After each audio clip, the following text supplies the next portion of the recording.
আজকে একবার চিন্তা করেন তো, এখন যে ইরান এবং ইউএস এর মধ্যে যুদ্ধ, যেখানে যেখানে ইউএস এর ঘাঁটি, ইরান সেখানে হামলা করছে। আজকে যদি বাংলাদেশে সেই সেন্ট মার্টিন দ্বীপ হোক আর বাংলাদেশের যে কোনো অঞ্চল হোক, আমাদের সোনাদিয়া দ্বীপ বা মহেশখালী, এখানে যদি তাদের ঘাঁটিটা থাকতো, তো এই বোমার আঘাতটা তো এখানে এসেও পড়তো। কোনো একটা মানুষ যদি দেশ পরিচালনা করতে আসে, তাহলে তার একটা দূরদর্শিতা থাকতে হবে, দেশটা চিন্তা করতে হবে। শুধু দেশ নিয়ে না, আমি যে অঞ্চলে থাকি, যেমন আমরা দক্ষিণ অঞ্চলের অর্থাৎ সাউথ এশিয়া, সেই অঞ্চলের যে এখন তো সব বিক্রি করে দিয়ে দেশকে দেউলিয়া করে দিয়ে গেছে। তো এই অবস্থায় একটা দেশ চলতে পারে না। ইনুস চলে গেছে, এক ফ্যাসিস্ট গেছে, এখন আর একজন গ্রেনেড হামলায় আসামি, দুর্নীতির দায়ে আমেরিকার এফবিআই এসে যার বিরুদ্ধে সাক্ষী দিয়ে গেছে এবং মামলাটা করেছিল 2007 সালে তত্ত্বাবধায়ক সরকার। সেই মামলায় সাজাপ্রাপ্ত আসামি 10টা অস্ত্র চোরা কারবারি, সেই জামাতের মতিউর রহমান নিজামী এবং এই তারিক জিয়া সহ বাবররা সব এখানে আসামি, সেখানে সাজাপ্রাপ্ত। আজকে আমি দেখতে পাচ্ছি যে যারা খুব দুর্নীতিবাজ হয়, সাজাপ্রাপ্ত হয়, তাদেরই যেন কপাল খুলে যায়, তারাই আসে ক্ষমতায়। ঠিক ইনুস যেমন তার নিজের কোম্পানি, সেই কোম্পানির শ্রমিকদের বঞ্চিত করেছিল, তাদের টাকা দেয়নি। একটা কোম্পানির প্রফিটের 5% লেবার ওয়েলফেয়ার ফান্ডে জমা হওয়ার কথা ইনুস কোনোদিন দেয়নি, সে তো ট্যাক্সও ফাঁকি দেয়, ট্যাক্সও দেয় না। লেবারদের করা মামলায় ইনুস কিন্তু লেবার কোর্টে সাজাপ্রাপ্ত আসামি। তা বাংলাদেশটা কি সাজাপ্রাপ্ত আসামিদের জন্যই ক্ষমতার মসনদ? তো এরা ক্ষমতায় থাকলে দেশের মানুষকে দেবেটা কি?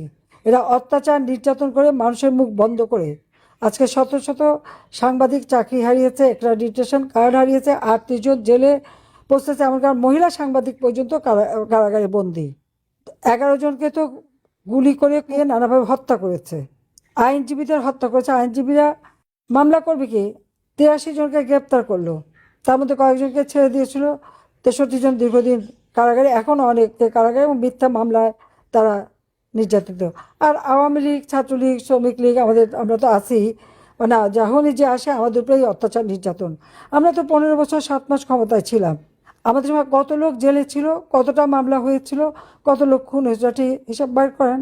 1 বছর 1.5 বছরের মধ্যে এই ইনুস যেটা করে গেছে, এবং তার মানে সঙ্গী সাথী তো এই জামাত বিএনপিরাই ছিল, হিজবুত তাহরির এবং যত জঙ্গি সংগঠন, যত সন্ত্রাসী খুনি, তাই তো তাদেরকে কারাগার থেকে মুক্তি দিয়েছে।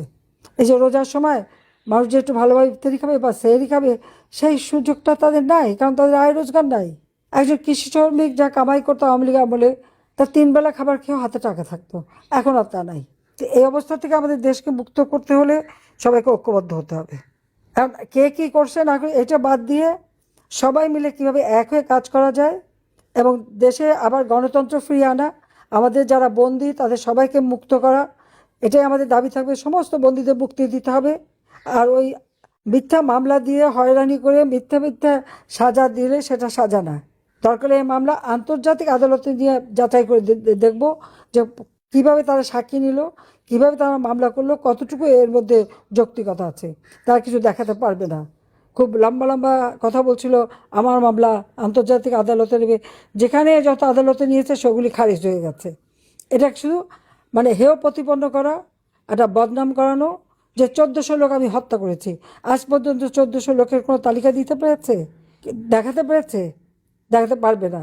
যত হত্যাকাণ্ড ওই খুনি ইনুস এবং তার দোসর জামাত বিএনপি এরা মিলেই করেছে, এটা হলো বাস্তবতা। আমরা কোনো হত্যা করিনি। পুলিশ মারবে, পুলিশকে পোড়াবে, আগুন দিয়ে পোড়াবে, পুলিশ অ্যাকশন নেবে, তার সাথীকে বাঁচাতে যাবে, এটা খুব বা নিজে বাঁচতে যাবে। এটা তো এখন এই ইনুস ক্ষমতায় থাকতেও তো পুলিশ কমিশনার নিজেই বলেছে। তাহলে আবার শাস্তি হয় কিভাবে, বিচার হয় কিভাবে? আর আমি ক্ষমতায় থাকতে আন্দোলনকারীদের হত্যা করেছি, এই বিচার যদি হয়, তো এই জিয়াউর রহমানের আমলে যত হত্যাকাণ্ড হয়েছিল, এরশাদের আমলে, খালেদা জিয়ার আমলে, সবারই বিচার করতে হবে, সবার বিচার হবে। আর আমরা 10 কাঠা জমি কিনে মহা ভুল করেছি, ওই 10 কাঠার জন্য সাজা, আমি, আমার 2 ছেলে মেয়ে, রেহানা 3 ছেলে মেয়ে, সবার বিরুদ্ধে শাস্তি। তো ওই বিচারের রায় দিয়ে রাজুকে যত জমি যে নিয়েছে, 1 টাকায় যে জমি নিয়েছে তাও বাতিল করা যাবে, ইনশাল্লাহ সেদিন আসবে।